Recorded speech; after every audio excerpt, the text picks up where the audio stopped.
Hello and welcome to this Learning Technologies and Specialisms Part 1 and 2 presentation. We're going to be looking at exam preparation, EAP, ESP, and CLIL.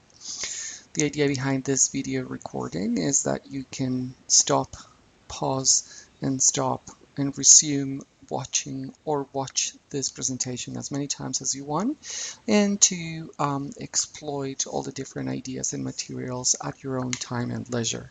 Let's start by looking at our learning outcomes. By the end of this session, participants will have revisited the major exams currently available on the market and the CEFR. So we're going to be brainstorming ideas and what we already know. Participants will also have explored and assessed web-based applications useful to help students develop different areas of language competence. Participants will have a list of applications to take away and continue their exploration and experimentation in the classroom. They will also have explored a creative writing wiki as an example of a learning technology for EAP and ESP. But this creative writing wiki will also hopefully give you ideas that you can take directly to the classroom, as it is divided into two sections, a section for teachers and a section for students. Participants will also have been introduced to some CLIL resources that can help you get started with CLIL. Let's start by looking at English language proficiency exams. You may pause this video and then make a list of the language examinations you work with. The idea behind this task is that you are able to make very specific connections with your own context. You can make a list of language examinations that you are currently working with, or you can make a mental note. You can resume watching this presentation after you've made a list. Now we're going to watch a CEFR short presentation, and before we do that, we would like to explore the importance of can-do statements within the framework of the Common European Framework of Reference. What we suggest you do is that you look at what you already know about the CEFR and make some notes, either on paper or mentally, on what you already know, so that we can compare that to what you have learned or remembered about the CEFR after watching the video. You may pause the video right now and then make your notes before we move on to the next video.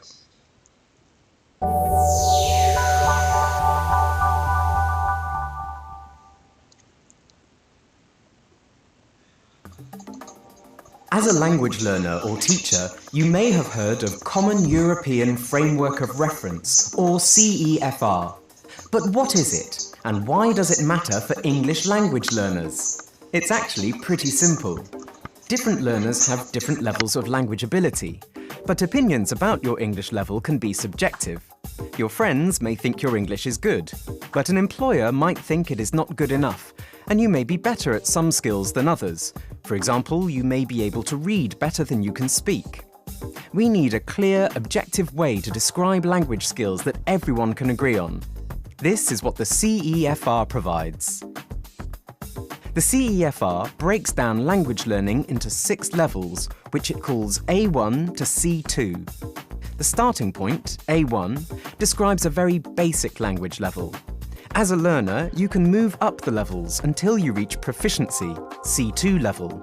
This is a really advanced level. By describing what you can do in reading, writing, speaking and listening, the CEFR will tell you where you are on the journey from beginner, A1, through to proficiency, C2. There are many Cambridge English exams available for different ages and stages of learning, all matched to CEFR levels, from young learners through to university and the workplace, or simply for travel. The CEFR was developed by the Council of Europe with extensive support from University of Cambridge ESOL examinations. People from all over the world use the CEFR to explain what level of English they are at and what level of English they need. It is used by learners, teachers, universities, governments and employers. The CEFR has been very influential, and not only in Europe. It's been published in more than 35 languages, and descriptions of individual languages have also been developed. Cambridge is a partner in the English Profile programme, which provides very useful descriptions of English grammar and vocabulary at each level of the CEFR. Understanding your language level will help you to achieve your goal, whether it's going on holiday abroad, studying at school or university, or getting a job. And that's why the CEFR levels are useful for everyone.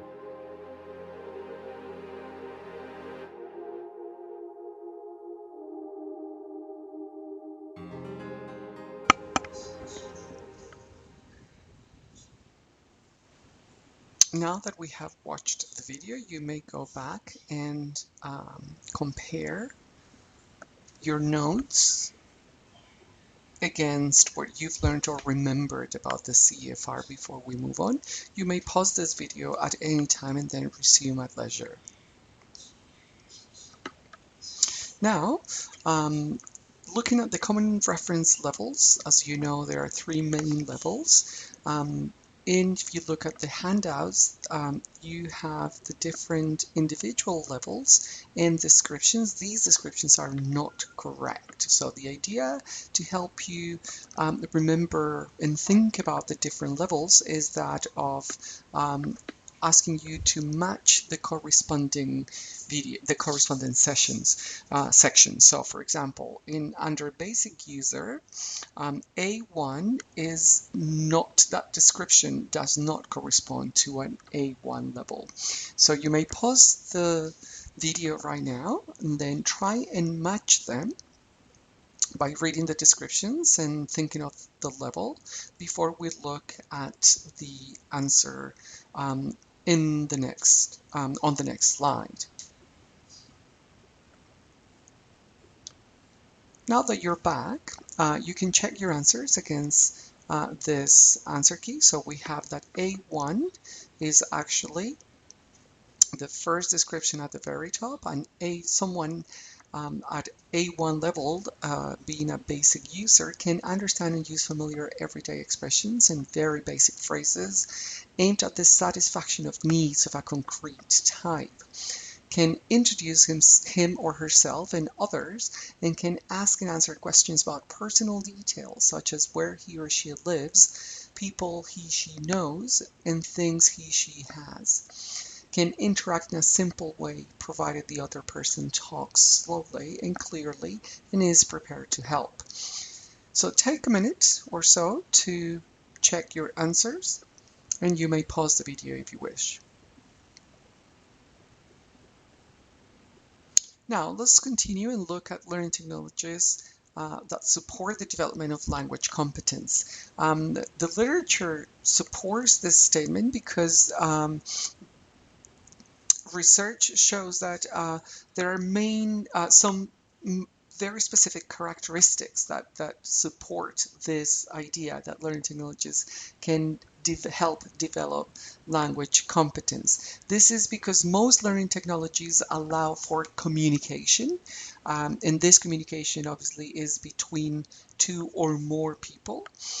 This aspect of communication makes the use of learning technologies participatory, and that means that there is a degree of involvement. Obviously, learning technologies by themselves will not help develop language competence. It is necessary, as we saw in one of the sessions, for the teacher to be able to make those connections, to produce those tasks that are clear and measurable, that would encourage the right level of participation in communication. Another characteristic is that learning technologies often are social in nature, and so foster that communication and participation, and that interaction that leads to the development of that language competence. Social media in the language classroom. In this task, if you look at your handouts, you can access the conclusion that Martinez in 2015 offers on a literature review on the use of social media in the language classroom. You can make notes if you wish. You may also just listen to it. You can access the listening, the audio file via the QR code on the right or the tiny URL shown. Obviously, this URL you would need to type it up, or if you have the PDF document, then you can click on it directly. Social media in English language teaching. A growing body of research supports the idea that social media does have a place in the classroom, be it a face-to-face, online, or blended one, and success seems to be guaranteed when the condition of a need for social interaction and collaboration is met. Furthermore, a cross-examination of the different results available in the literature seem to indicate a blended approach to be the desired option for most settings. In order to ensure social media is used effectively to enhance our students' learning experience, the author would argue that it is essential to meet the social interaction and collaboration condition while continuing to bear in mind the issues mentioned by Rovai and Downings in 2010 that apply not only to online learning programs but to institutions at large, and that these should initiate in the classroom, which is at the heart of any educational establishment. These issues are related to quality management, faculty development, online course design, and pedagogy. As regards the social media used in the classroom, it has become evident that the recurrent technologies object of these studies were social networking sites, such as Facebook, blogs, wikis, and discussion forums, as being the most mentioned, and Google Drive, Google Groups, and VoiceThread amongst the least recurrent in the literature.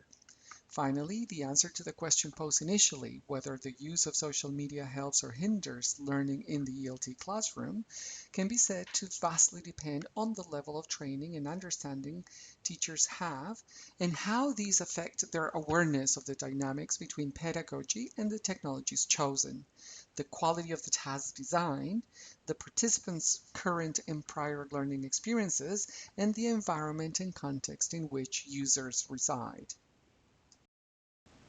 Now let's look at learning technologies in practice. By using this template, the idea is that you think of some strategies for rebalancing assessment of learning and assessment for learning as shown here. Those strategies are feed forward, are cumulative coursework, better understood expectations and standards for the students, and speedier feedback on how they use language or learning technology.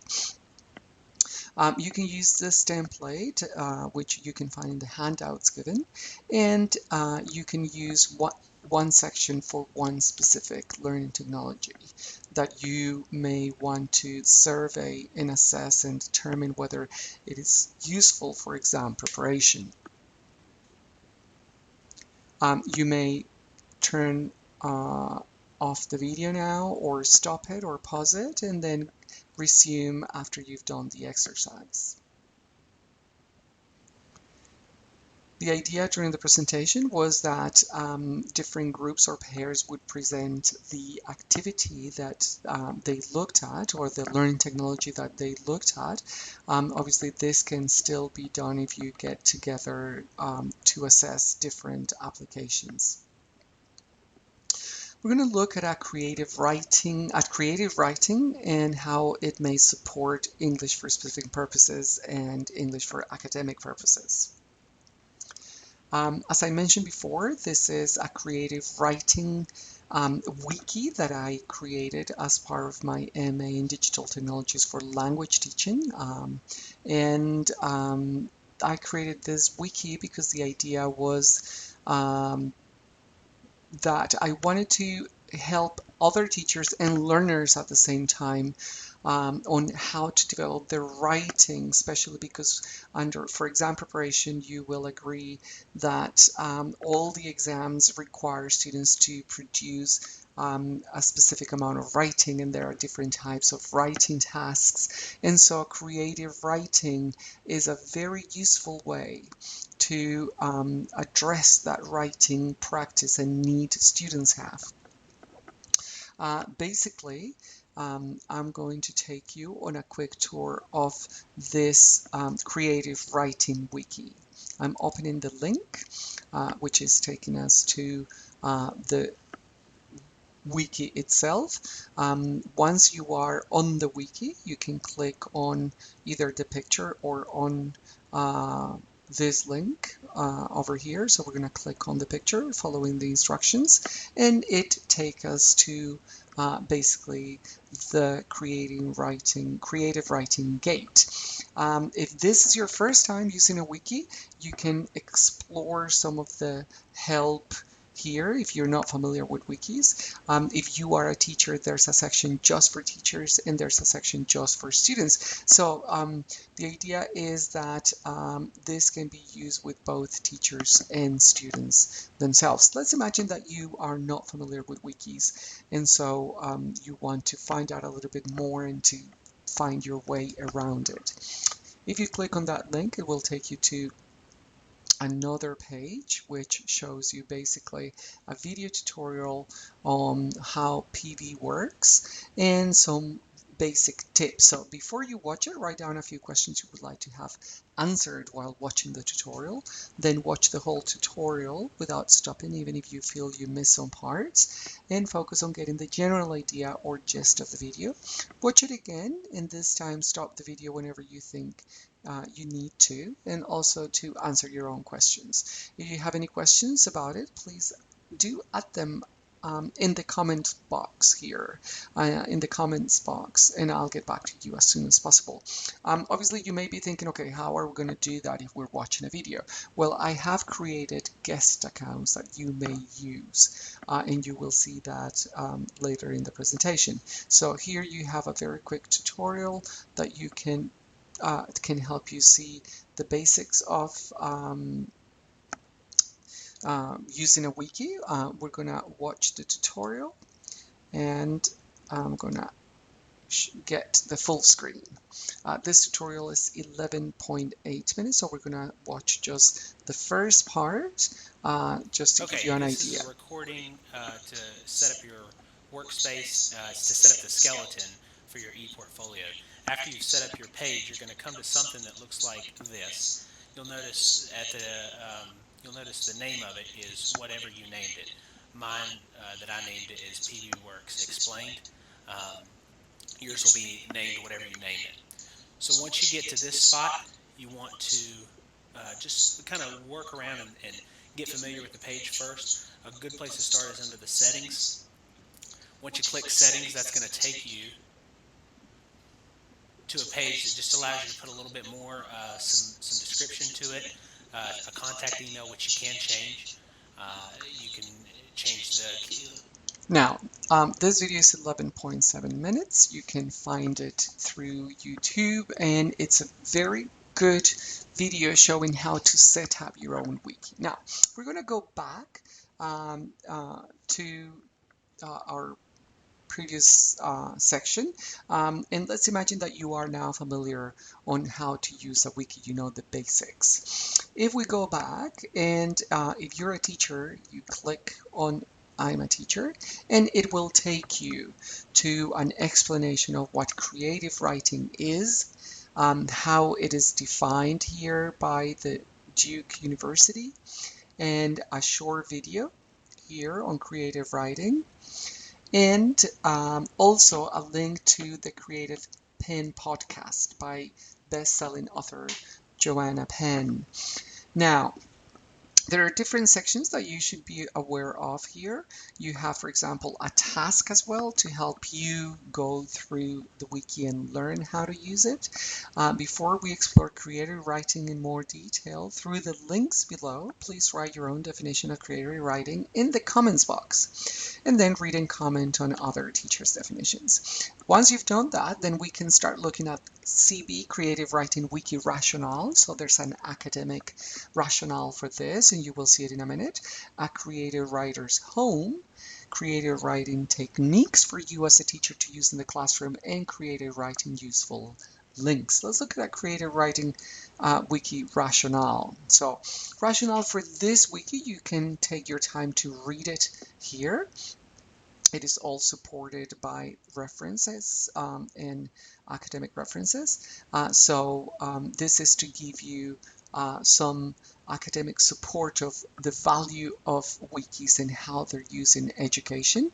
There is a very interesting short video on Blash's 2014 using social media to engage in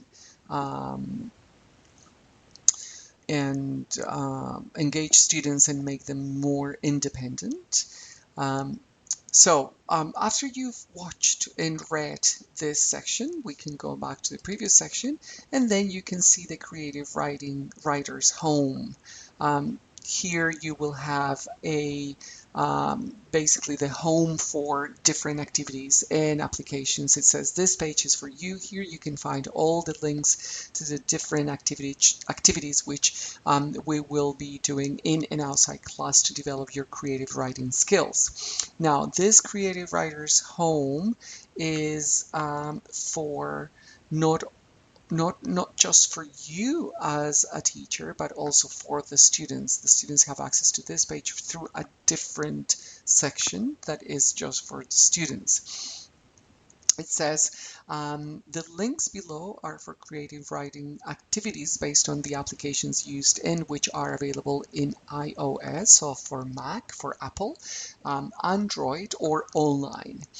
Now it says, before we jump onto the different apps and exercises, why not watch a few videos on creative writing to keep it fresh in your mind while working on your listening comprehension skills? You can find these short YouTube videos in our creative writing useful links page here. So as you can see, this is directed at students, but not only. Some of the teachers I used this with where I work, found the videos useful themselves. And then it says, now you're ready to explore creative writing, have some fun.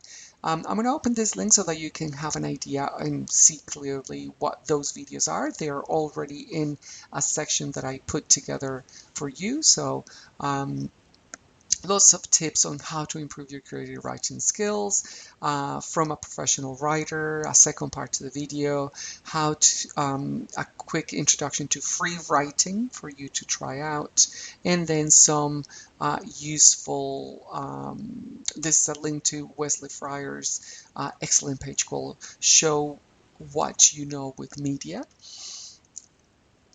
You can add any comments at the bottom if you want. So if we look back at the main page, then you have some applications useful for creative writing. There are more to come. And then some creative writing exercise pages. Now, these are activities that can be used in class. So for example, details that tell a story. So exercises about writing details. Types of plot exercises.